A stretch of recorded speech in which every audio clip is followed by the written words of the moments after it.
ക്രിസ്തുവോട് വീണ്ടും വരുന്ന യേശു ക്രിസ്തുവിൻ്റെ നാമത്തിൽ എൻ്റെ സ്നേഹവന്ദനം അറിയിച്ചുകൊള്ളുന്നു. നമ്മൾ ദൈവവചനമൊക്കെ ആധികാരികമായി പഠിക്കുന്നവരാണ്. ഒരു വ്യക്തിയെ ഞാൻ നിങ്ങളെ പരിചയപ്പെടുത്തുകയാണ്. ജോസഫിന് ഒരു ദർശനം ഉണ്ടായിരുന്നു. ജോസഫ് കണ്ടതാണ്. അത് തൻ്റെ ഭവനത്തിൽ അറിയിച്ചപ്പോൾ അന്നു മുതൽ ജോസഫിന് പ്രതികൂലം വന്നു എന്ന് പറഞ്ഞാൽ, സഹോദരന്മാരുടെ ജീവിതത്തിൽ ഒരു സഹോദരൻ ഉയർച്ചയായി വരുന്നത് അവരെ കണ്ണിൽ കാണാൻ അവർക്ക് മനസ്സില്ല. അവന് ഗൂഢമായൊരു പദ്ധതി അവരിട്ട് ഇവനെ പൊട്ടക്കിണറ്റിൽ തള്ളിയിടാമെന്നുള്ള പദ്ധതിയാണ് അവർ ഒരുക്കിയത്. അവനെ വിളിച്ചുകൊണ്ട് പോയി. പഴയൊരു കിണറാണ്, മുമ്പ് ഈ കിണർ ഉപയോഗിച്ചിട്ടുള്ളതാണ്. ഇത് പിന്നെ ഉപയോഗമില്ലാതായി അത് അവിടെ നശിച്ച് കാട് പിടിച്ച് കിടക്കുന്നു. അതിനാ പൊട്ടക്കിണറെന്ന് പറയുന്നത്. അപ്പോൾ അതിലാണ് ഇവർ പദ്ധതി ഇട്ടത്. അതിൽ പിടിച്ച് ഇട്ടു. പക്ഷേ ജോസഫിന് ദൈവത്തിൻ്റെ ആലോചന അല്ലെങ്കിൽ ദർശനം കിടക്കുന്നതുകൊണ്ട് ജോസഫിന് ഒന്നും പറ്റിയില്ല. അവർ നിലവിളിക്കുമ്പോൾ ഈജിപ്തിൽ നിന്ന് അതിൽ വരുന്ന ചില ആൾക്കാർ അവനെ എടുത്തുകൊണ്ട് പോയി ഈജിപ്തിലെ ഒരു രാജാവിന് വിറ്റ് യോസഫിനെ അവിടെ ആക്കി. അവർ യോസഫിന് ഇഷ്ടപ്പെട്ട് കുറേ നാൾ കഴിഞ്ഞപ്പോൾ സകല ഉത്തരവാദിത്വം യോസഫിന് കൊടുത്തു. പ്രധാനപ്പെട്ട ധനത്തിൻ്റെ മേൽനോട്ടം നടത്തുന്ന ആളാക്കി മാറ്റി. ധനകാര മന്ത്രിയായി. അത് യോസഫിന് മനസ്സിലായി. കാരണം ദൈവമാണ് എന്നെ ഇവിടെ കൊണ്ടുവന്നത്. ഇതുപോലെയാണ് ഒരു ദൈവ വിളിയുള്ള ഒരു ദൈവത്തിനെ കുറിച്ച് ദൈവം ആഗ്രഹിക്കുന്നത്. എന്തൊക്കെ വന്നാലും, എന്തൊക്കെ പ്രതികൂലം വന്നാലും, എന്തൊക്കെ പ്രതിസന്ധി വന്നാലും, ജീവിതത്തിൽ കഷ്ടത വന്നാലും, സഹോദരന്മാർ പൊട്ടക്കെട്ടി തെള്ളിയിട്ടാലും നീ ഭയപ്പെടേണ്ട. മേളിലൊരു ദൈവത്തിൻ്റെ വാഗ്ദത്തമുണ്ട്. അതിരിക്കുന്നിടത്തോളം നിനക്കൊന്നും സംഭവിക്കില്ല എന്നുള്ളത് യാതൊരു സംശയമില്ല. പക്ഷേ യോസേഫിന് അവിടെ നല്ല പദവി കിട്ടിയെങ്കിലും തൻ്റെ സഹോദരന്മാർ ഭവനത്തിൽ വന്നപ്പോൾ അവർക്ക് വേണ്ട കാര്യങ്ങളെല്ലാം കൊടുത്തുവിട്ട് പകരം വീട്ടിയില്ല. എന്നെ പൊട്ടക്കത്തിലിട്ടല്ലേ ഇവിടെ ഇരിക്കുന്നു എന്ന് പറഞ്ഞ് അവരെ ആക്ഷേപിച്ച് വിട്ടില്ല. കാരണം ജോസഫിന് മനസ്സിലായി എന്നെ ഇവിടെ ആക്കിയത് ഈ കാര്യങ്ങൾക്ക് വേണ്ടിയാണ് എന്നുള്ളത്. വളരെ ഉത്തരവാദിത്വം ജോസഫിനുണ്ടായി. Praise the Lord. സ്തോത്രം. ഞാൻ നിങ്ങളോട് ഒരു ദൂത് പറയുകയാണ്. നിങ്ങൾ ഒരു മാസം 1,00,000 രൂപ മേടിക്കുന്നവരായിരിക്കാം, 50,000 മേടിക്കുന്നവരായിരിക്കാം, 10,000 രൂപ മേടിക്കുന്നവരായിരിക്കാം. ഈ പൈസ നിന്റെ കൈ വരുമ്പോൾ നീ എണ്ണുമ്പോൾ നിന്റെ സഹോദരന്മാരെ ഓർക്കുന്നുണ്ടോ? നിന്റെ കൂടെയുള്ളവരെ ഓർക്കുന്നുണ്ടോ? ഇല്ല. പലരും അങ്ങനെയാണ്. പൈസ കയ്യിൽ വരുമ്പോൾ പിന്നെ എല്ലാം മറക്കും. സ്വന്തം അമ്മയെ മറക്കും, സ്വന്തം അച്ഛനെ മറക്കും, സ്വന്തം അച്ഛനെ മറക്കും. കൂടെ ഉള്ള സഹോദര രക്തബന്ധുക്കളെ മറക്കുന്നവർ അനേവരെ ഈ ലോകത്തിൽ കാണാൻ കഴിയും. നീ ഒരു നല്ല കാറിൽ പോകുമ്പോൾ ദേവദാസന്മാർ ഒരു സ്കൂട്ടർ പോലും ഇല്ലാതെ നടന്നുപോയി സുവിശേഷം അറിയിക്കുന്ന എത്രയോ പേരുണ്ടെന്നറിയാമോ? നീ വിദേശത്ത് പോകുമ്പോൾ എത്രയോ പേർ വിദേശത്ത് പോകാൻ കുതിക്കുന്നുണ്ടെന്നറിയാമോ? നീ നല്ല വസ്ത്രം ഇടുമ്പോൾ മാറിയിടുക വസ്ത്രമില്ല എത്ര പേരുണ്ടെന്നറിയുമോ? നല്ല ഭവനത്തിൽ പാർക്കുമ്പോൾ എത്രയോ പേർക്ക് വീടില്ലായിരിക്കുന്നറിയുമോ? ഏക്കർ കണക്ക് വസ്തുക്കളുണ്ടായിട്ട് പോലും 1 സെൻറ്റ് പോലും ഇല്ലാത്ത എത്ര പേരുണ്ടെന്നറിയാമോ? നീ നല്ല ഭക്ഷണം കഴിക്കുമ്പോൾ എത്രയോ പേര് വിശന്ന് നടക്കുന്നറിയാമോ? ജോസഫ് അങ്ങനല്ലായിരുന്നു. തനിക്ക് തൻ്റെ സഹോദരന്മാരോട് അത്രമാത്രമായ സ്നേഹം തൻ്റെ ഉയർച്ചയിൽ വന്നപ്പോഴും തനിക്കുണ്ടായി. പ്രൈസ് സ്തോത്രം. ദൈവത്തിൻ്റെ വിചാരങ്ങളും ദൈവത്തിൻ്റെ പദ്ധതികളൊക്കെ മനുഷ്യൻ്റെ പദ്ധതി വിചാരങ്ങളെ പോലെ അല്ല, മറിച്ചു ദൈവത്തിൻ്റെ പദ്ധതികൾ വലുതാണ്. അതുകൊണ്ടാണ് യോസേഫിൻ്റെ ദൈവം എന്ന് പറയാനിടയായി തീർന്നു. മറ്റൊരു വാർത്ത, അബ്രഹാമിന് ദൈവം, ഇസ്ഹാക്കിന്, യാക്കോബിന് ദൈവം എന്നൊക്കെ ദൈവം സംസാരിക്കുന്നുണ്ട്. കാരണം എന്തുകൊണ്ട് അവരവരുടെ ദൈവമായി എന്നുള്ളത് ചോദിക്കുകയാണെങ്കിൽ അവർ ദൈവത്തിൻ്റെ കൂടെ നടന്നെങ്കിലും അവർ ദൈവവുമായി ഒരു ബന്ധമുണ്ടായിരുന്നു. അതുകൊണ്ടാണ് അവരവരുടെ ദൈവമെന്ന് പറയാനിടയായി തീർന്നത്. ഇപ്പം നാം പുതിയ നിയമത്തിൽ പറയുന്നുണ്ട്, യേശു എൻ്റെ ദൈവമാണ്, ഞാൻ യേശുവിനെ സ്വീകരിച്ച് മനസ്സർപ്പെട്ടു കർത്താവിൻ്റെ സന്നിധി ജീവിക്കും എന്നൊക്കെ നമ്മൾ പറയുന്നുണ്ട്. പക്ഷെ അത് യാഥാർത്ഥ്യമാണെങ്കിൽ അത് നിങ്ങളുടെ ദൈവം തന്നെയാണ്, ഒരു മാറ്റമില്ല. ലോകത്തിൽ ദൈവം എന്ന് പറയുന്ന ഒന്നേ ഉള്ളൂ. രണ്ട് ദൈവമില്ല, ഒരു ദൈവം, സാക്ഷാൽ ഒരു ദൈവമുണ്ട്. അതാരാ എന്ന് ചോദിച്ചാൽ യേശു ക്രിസ്തു തന്നെയാണ്. പഴയ നിയമത്തിൽ യഹോവ എന്നറിയപ്പെടുന്ന സർവശക്തനായ ദൈവം തന്നെയാണ് യേശു. പക്ഷെ ഇന്ന് ഇപ്പുറത്തുള്ള ആത്മീയരായിരിക്കുന്ന പെന്തിക്കോസ്തുകാർ അല്ലെങ്കിൽ വിശ്വാസികൾ തമ്മിൽ വഴക്ക് കൂടുകയും പഴിവാരി എറിയുകയും ചേറുവാരി എറിയുന്നത് പോലെ സംഭാഷണം നടത്തിക്കൊണ്ടിരിക്കുകയാണ്. ചില ജീവിതത്തിൽ ചില കുറവുകളും സംസാരത്തിൽ ചിന്തയിലൊക്കെ ചില വന്നു വരും. ഇത് കേട്ട് പലരും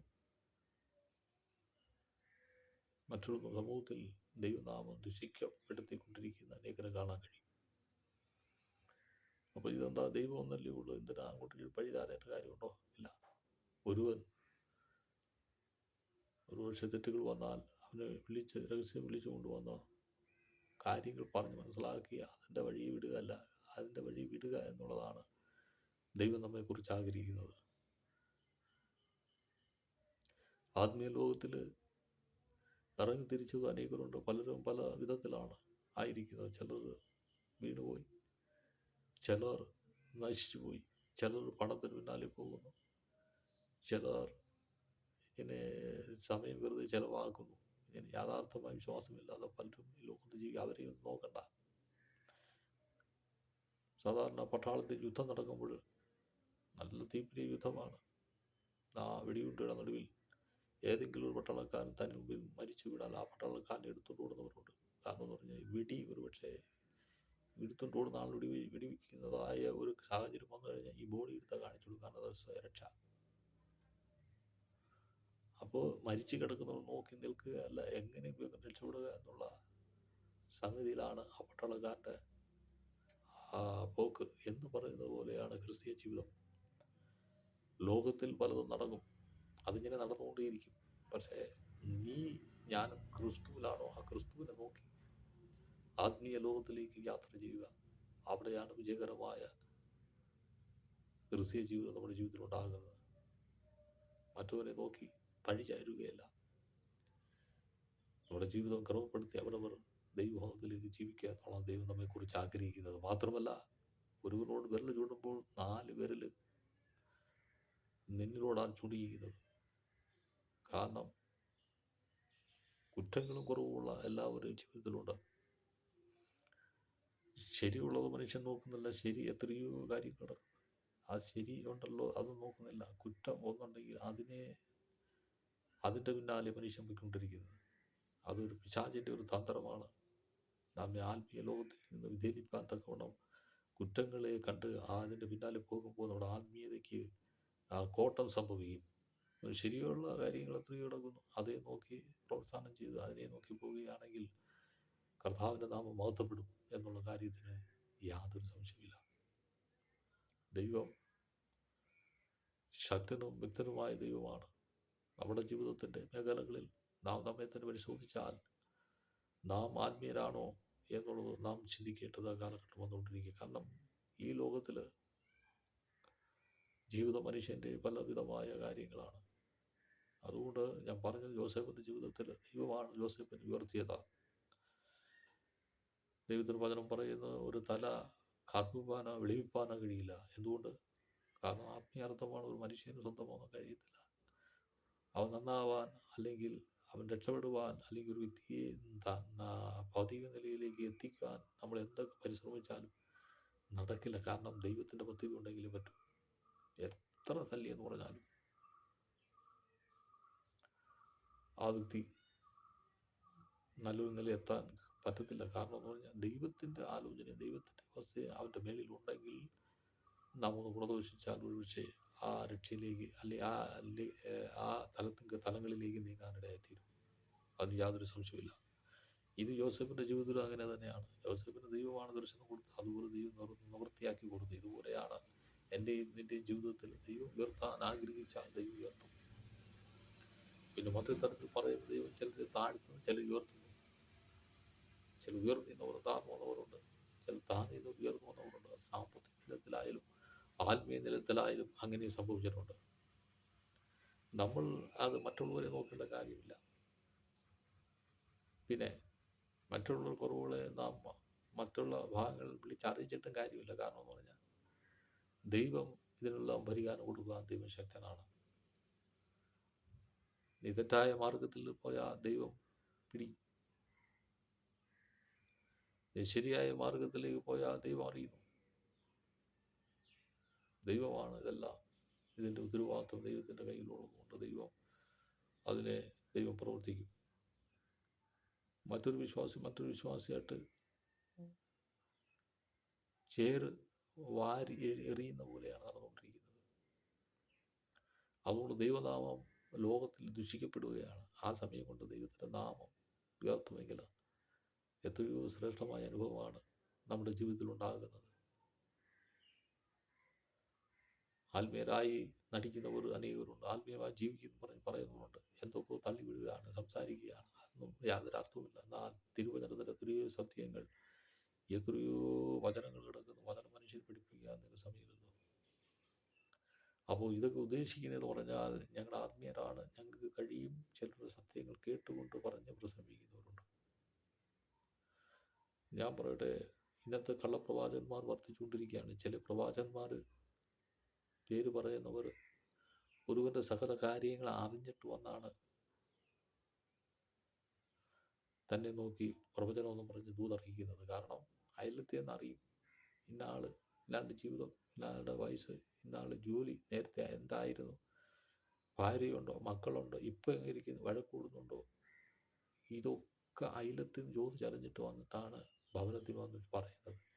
അവർ കേട്ട് പ്രാർത്ഥിപ്പിക്കും, അല്ലെങ്കിൽ പ്രാർത്ഥനയിൽ വിളിക്കും. ഒരു ദിവസം ശുശ്രൂഷ നിനക്ക്, അതങ്ങനെ വിളിച്ചുകൊണ്ട് പ്രസംഗിപ്പിക്കും. അയാൾ ഇത് കേട്ടുകൊണ്ട് വന്നാണ് ഇവിടെ അറിയിക്കുന്നത്. അതാണ് കള്ളപ്രവാചകന്മാരെന്ന് പറയുന്നത്. അവരെ സൂക്ഷിപ്പിക്കും.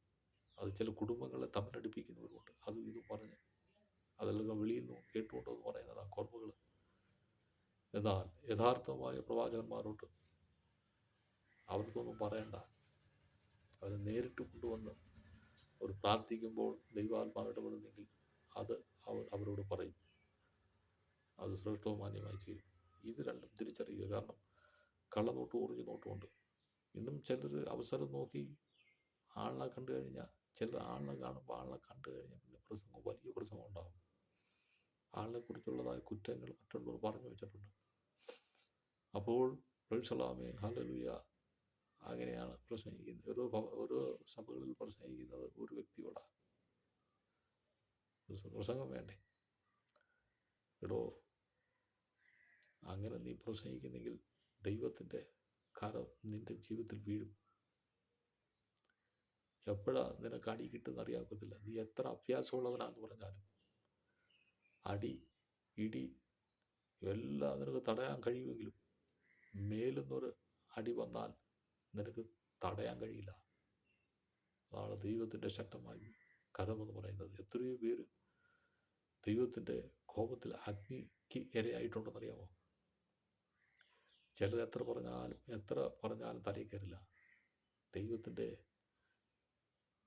വചനത്തിൽ അങ്ങനെ ഉണ്ട്. പല മനുഷ്യരും പല വിധത്തിലാണ്. ചിലർ എത്ര പറഞ്ഞാലും അവരുടെ ഉള്ളിൽ കയറില്ല.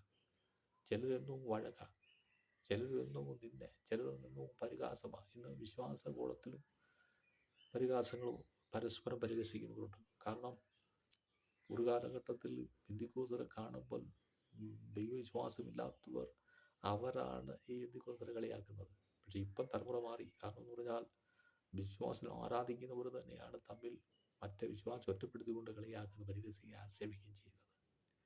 ആത്മീയത എന്തൊരു തലത്തിൽ പോയി? ഇതൊന്നും ആത്മീയതയല്ല.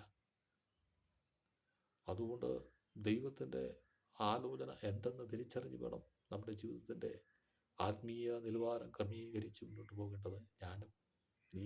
കാരണം എന്ന് പറഞ്ഞാൽ വചനത്തിൻ്റെ ദൂതെന്ന് പറയുന്നത് ഒരാളോട് മാത്രമുള്ളതല്ല, എല്ലാവർക്കും ഉള്ളതാണ്. തിരുവചനം പറയുന്ന ഇരുതല മൂർച്ചയുള്ള വാളിനെ കിഴിയത് മൂർച്ചയും ഏറിയ വചനം.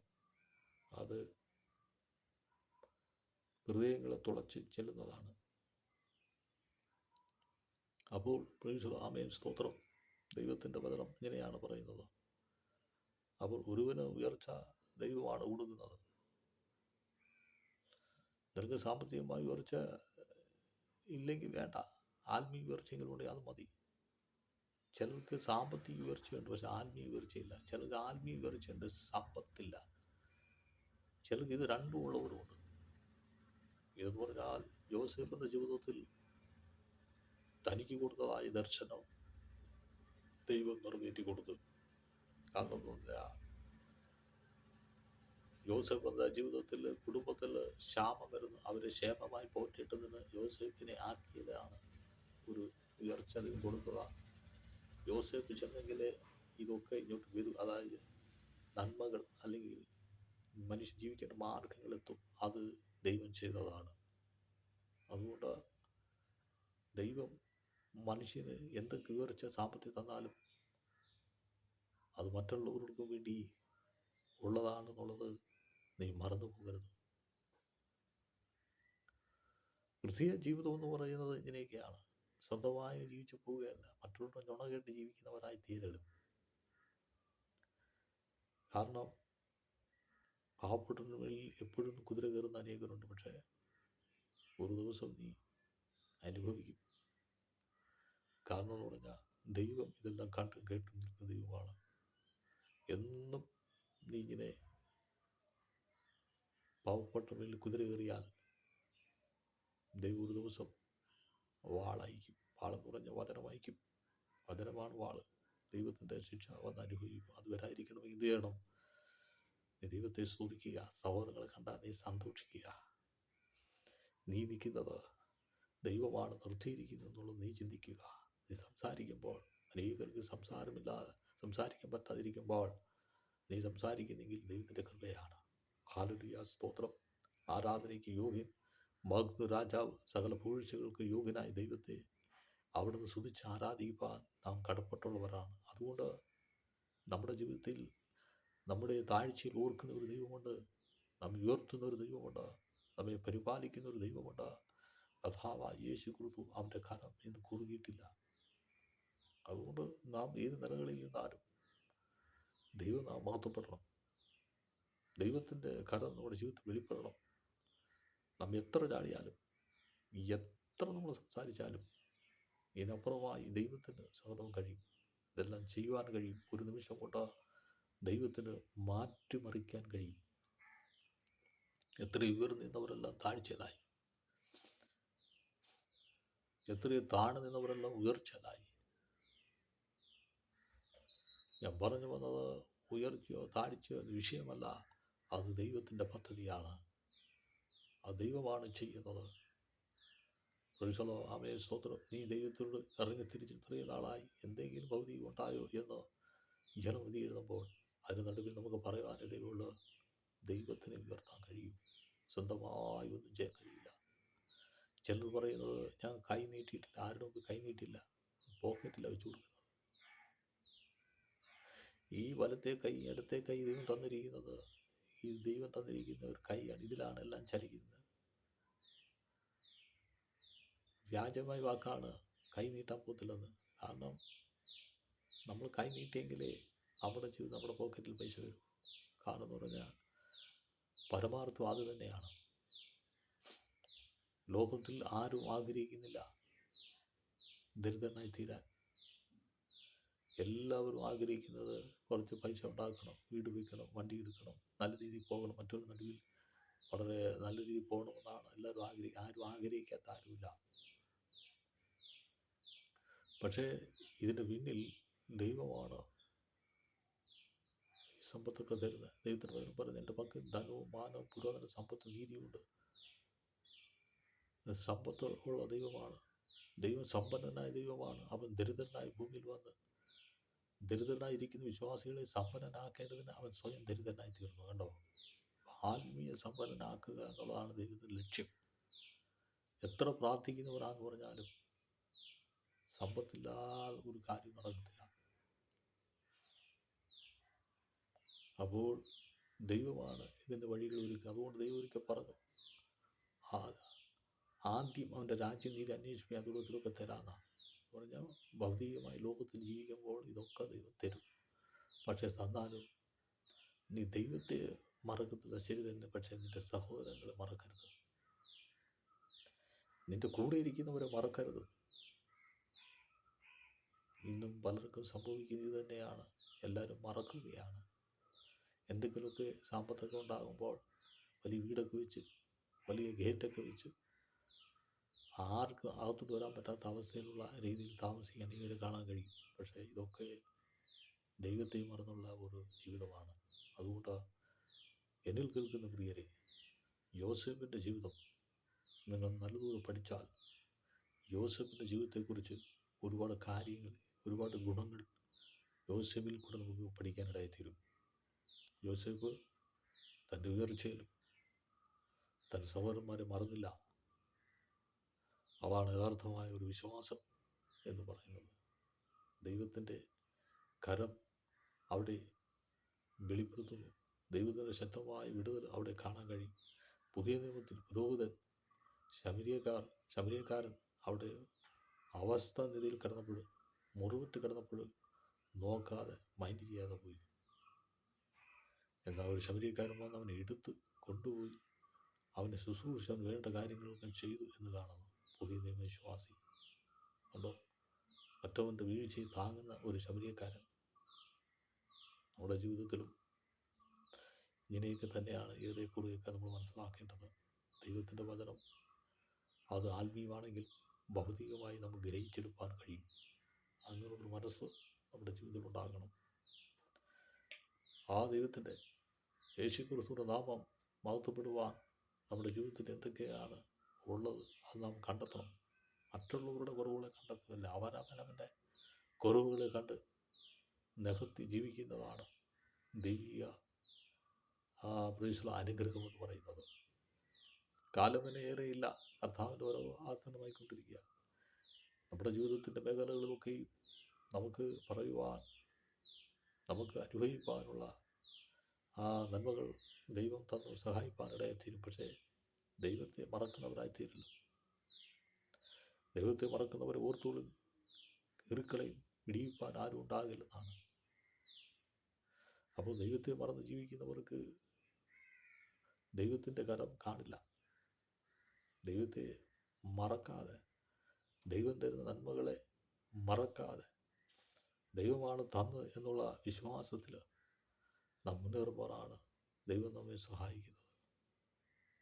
ഈ ഭൂമിയിൽ ആയിരിക്കുമ്പോൾ എല്ലാം കൊണ്ടും സന്തോഷമുണ്ട്. പക്ഷേ ഇതൊന്നും കൊണ്ടുപോകില്ല. മരിക്കുമ്പോൾ ഭൂമിയിൽ നിന്നൊന്നും കൊണ്ടുപോകുന്നില്ല. യോബ് പറയുന്നു, നഗ്നനായി തന്നെ തിരികെ പോകുന്നു. ആത്മീയമായ യോബിൻ്റെ ജീവിത ചരിത്രത്തിൽ ജീവിതത്തിൻ്റെ മേഖലകൾ യോബ് അനുഭവിച്ച കഷ്ടതയിൽ കൂടെ താൻ തൻ്റെ ആത്മീയമായി പറയുകയാണ്.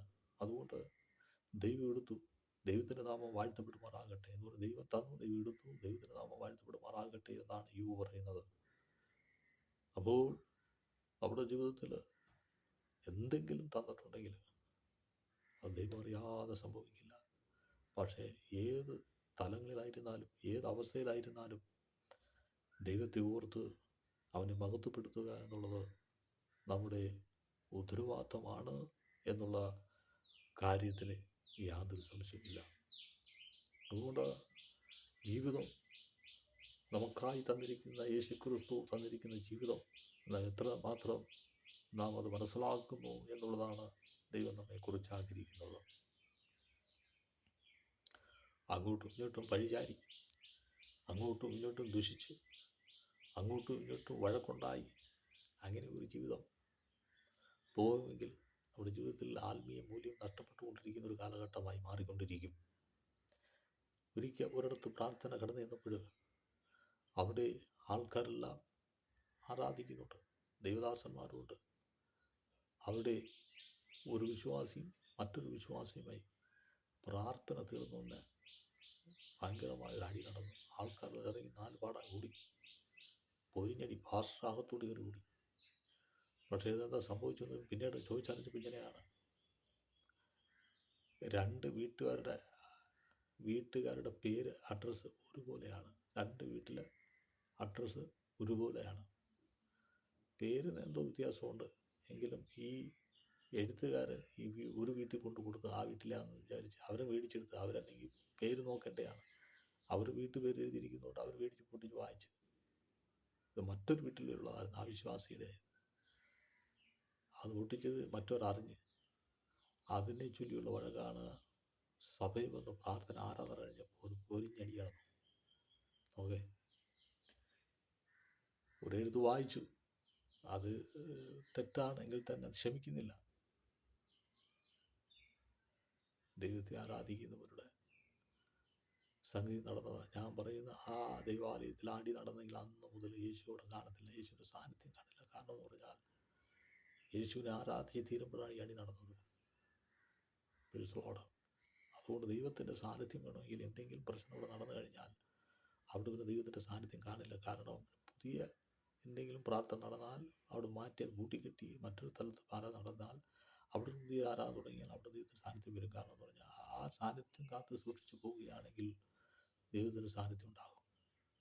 ദൈവം അങ്ങനെയാണ് ദൈവത്തിൻ്റെ സാന്നിധ്യം വെളിപ്പെടുന്നത്. അതുകൊണ്ട് നമ്മുടെ പകകൾ, നമ്മുടെ പ്രശ്നങ്ങൾ, നമ്മുടെ വിഷയങ്ങൾ, നമ്മുടെ കുറവുകൾ, നമ്മുടെ എന്തൊക്കെ വന്നാലും അത് പുറമേ ഏറ്റുപറഞ്ഞ് വീഴ്ചിച്ചിട്ട് പിന്നീട് വേണം ദൈവസ്ഥാനത്തിലേക്ക് വരികയും അവിടെ ആരാധിക്കുകയും ദൈവനാമത്തിൽ പണ്ടേക്കുകയും ചെയ്യുന്നത്. അതാണ് ദൈവാനുഗ്രഹം എന്ന് പറയുന്നത്.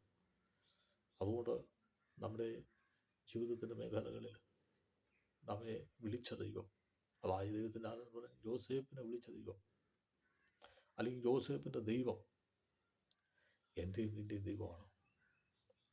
യോസേപ്പിനെ ഉയർത്തിയതുപോലെ എന്നെയും നിന്നെ ഉയർത്തുവാൻ ശക്തനാണ്. കാരണം നിന്നെ ഉയർത്തുവാൻ ദൈവത്തിന് പദ്ധതിയുണ്ട്.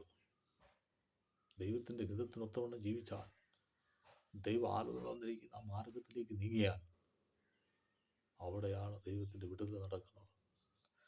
നമ്മുടെ സ്വന്തമായ ഇഷ്ടത്തിന് വേണ്ടിയോ നമ്മുടെ സ്വന്തം താല്പര്യത്തിന് വേണ്ടിയോ ദൈവത്തെ നീ വിശ്വസിച്ചിറങ്ങിയാൽ അത് പരാജയത്തിലേക്ക് എത്തുന്ന ദിനങ്ങളായി മാറും. ദൈവം നമുക്ക് വേണ്ടി അവൻ ഒരുക്കുന്ന പദ്ധതികളൊക്കെ നാം തിരിച്ചറിയണം. നമ്മുടെ ആലോചനകളൊക്കെ, നമ്മോടുള്ള ആലോചനകളൊക്കെ നാം തിരിച്ചറിയണം. ആരാധിക്കുമ്പോൾ ദൈവത്തെ തിരിച്ചറിഞ്ഞ് ആരാധിക്കണം. സാക്ഷ്യം പറയുമ്പോൾ ദൈവത്തെ തിരിച്ചറിഞ്ഞ് സാക്ഷ്യം പറയണം. ദൈവമാണ് ചിലർ ഉയർത്തിയും ചിലരെ താഴ്ത്തിയും ചെയ്യുന്നത്. ഉന്നതനായ ദൈവത്തിൻ്റെ വാഗ്ദത്തങ്ങളൊക്കെ, ദൈവത്തിൻ്റെ ആലോചനയൊക്കെ നിറവേറിക്കൊണ്ടിരിക്കുന്ന കാലഘട്ടത്തിൽ നമ്മുടെ ജീവിതം, ഈ ജീവിതം കൊണ്ട് യേശു ക്രിസ്തുവിനെ ഉയർത്തുക എന്നുള്ളത് പരമകാര്യമായ ഒരു വിഷയമാണ്. ലോകത്തിൽ അനേകർ യേശുവിനെ വിശ്വസിച്ചിറങ്ങിയവരുണ്ട്. പലരും പല നിലകളിലാണ് ദൈവത്തെ ആരാധിക്കുകയും മഹത്വപ്പെടുത്തുകയും ചെയ്യുന്നത്. എന്നാൽ ഇതൊക്കെ കാണുന്ന ഒരു ദൈവമുണ്ട്. ആ ദൈവം എല്ലാത്തിനും മതിയായ ദൈവമാണ്, എല്ലാത്തിനും പരിഹാരം തരാൻ ശക്തനായ ദൈവമാണ് എന്നുള്ള കാര്യത്തിന് യാതൊരു സംശയമില്ല. അപ്പോൾ ഞാൻ പറഞ്ഞു വന്നത്, അബ്രഹാമിൻ്റെ ദൈവം ഒന്ന്, ഇസഹാക്കിൻ്റെ ദൈവം, യാക്കോബിൻ്റെ ദൈവം, പിന്നെ നാട്ട പൂർവ്വ പിതാക്കന്മാരുടെ ദൈവമാണെന്ന് ദൈവജനത്തിൽ പറയുന്നുണ്ട്. അപ്പോൾ അതിൽ ഉൾപ്പെട്ടതാണ് യോസേപ്പ്. യോസേപ്പിൻ്റെ ദൈവം, യോസേപ്പിനെ ഉയർത്തിയത് ദൈവമാണ്. അതുകൊണ്ടാണ് യോസേപ്പിൻ്റെ ദൈവമായി മാറിയത്. യോസേപ്പിൻ്റെ കഷ്ടതയിൽ, യോസേപ്പിൻ്റെ പ്രയാസങ്ങളിൽ, യോസേപ്പിൻ്റെ ഒറ്റപ്പെടലിൽ, യോസേപ്പിൻ്റെ പ്രതിഘട്ടങ്ങളിലൊക്കെ യോസേപ്പ് ദൈവത്തെ മുറുകെ പിടിച്ചതുകൊണ്ട് അവൻ ദൈവത്തിൽ നിന്ന് അന്യപ്പെടാതെ ദൈവത്തിൻ്റെ ആലോചന ഏറ്റെടുത്തതുകൊണ്ട്, ദൈവത്തിൻ്റെ ആലോചനയെ സ്തോത്രം ഹല്ലേലൂയ ജീവിച്ചതുകൊണ്ട് യോസേപ്പിനെ സഹോദരന്മാരുടെ മധ്യത്തിൽ ദൈവം ഉയർത്തി. ഹല്ലേലൂയ. എങ്ങനെയാണ് ഉയർത്തിയത്? ആത്മീയമായും ഭൗതികമായും ഉയർത്തി. ശ്രേഷ്ഠമായ അനുഭവങ്ങളിൽ ദൈവം എത്തിച്ചു. രാജാക്കന്മാരുടെ മധ്യത്തിൽ ദൈവം മാന്യമായി ഉയർത്തി. ദൈവത്തിൻ്റെ വചനം പറയുന്നു, ദരിദ്രന്റെ കുപ്പയെ എടുത്തോ സമ്പന്മാരുടെ നടുവിൽ ഇരുത്തി അല്ലെങ്കിൽ നിർത്തി ആദരിക്കുന്ന ഒരു ദൈവമുണ്ട്. അതാണ് യോസേപ്പിനെ ആദരിച്ച ദൈവമാണ്, യോസേപ്പിനെ അനുഗ്രഹിച്ച ദൈവമാണ്, യോസേപ്പിനെ വിടുവിച്ച ദൈവമാണ്, യോസേപ്പിനെ നടത്തിയ ദൈവമാണ്, യോസേപ്പിൻ്റെ ദർശനം നിറവേറ്റി കൊടുത്ത ദൈവമാണ്, യോസേപ്പിൻ്റെ വ്യവസ്ഥകൾക്ക് മാറ്റം വരുത്തിയ ദൈവമാണ്. അപ്പോൾ പ്രൈസ് ദി ലോർഡ്, അത് യോസേപ്പ് തിരിച്ചറിഞ്ഞു. ഇന്നും പലരും തിരിച്ചറിയുന്നില്ല. ആലോചനകൾ പറയും, പക്ഷെ അത് തിരിച്ചറിഞ്ഞ് ഏറ്റെടുക്കത്തില്ല. ദൈവത്തിൻ്റെ പദ്ധതികളുണ്ട്, അതൊന്നും തിരിച്ചറിഞ്ഞ് ഏറ്റെടുക്കത്തില്ല. ആരും അവിടെ ഇവിടെ എന്ന് പറയുന്നവർ കേട്ടുണ്ടോ? അത് കേട്ടാണ് മനുഷ്യൻ ദൈവത്തിൽ വ്യതിചലിക്കുന്നത്. എന്നാൽ ദൈവത്തിൻ്റെ ആത്മാവ് നിന്നോട് പറയുമ്പോൾ എന്താണ് അത് കേട്ട് തിരിച്ചറിഞ്ഞ് ഏറ്റെടുത്ത് പ്രാർത്ഥിക്കുന്നവരാണ് ദൈവാനുഗ്രഹം നമ്മുടെ ജീവിതത്തിലേക്ക് വരുന്നത്. അതുകൊണ്ട് യോസേഫിൻ്റെ ദൈവം നമ്മെ അനുഗ്രഹിക്കട്ടെ എന്ന് പറഞ്ഞുകൊണ്ട് ഈ സന്ദേശം യോസേഫിലേക്ക് ദൈവം നമുക്കുണ്ടാകട്ടെ. ആമേൻ.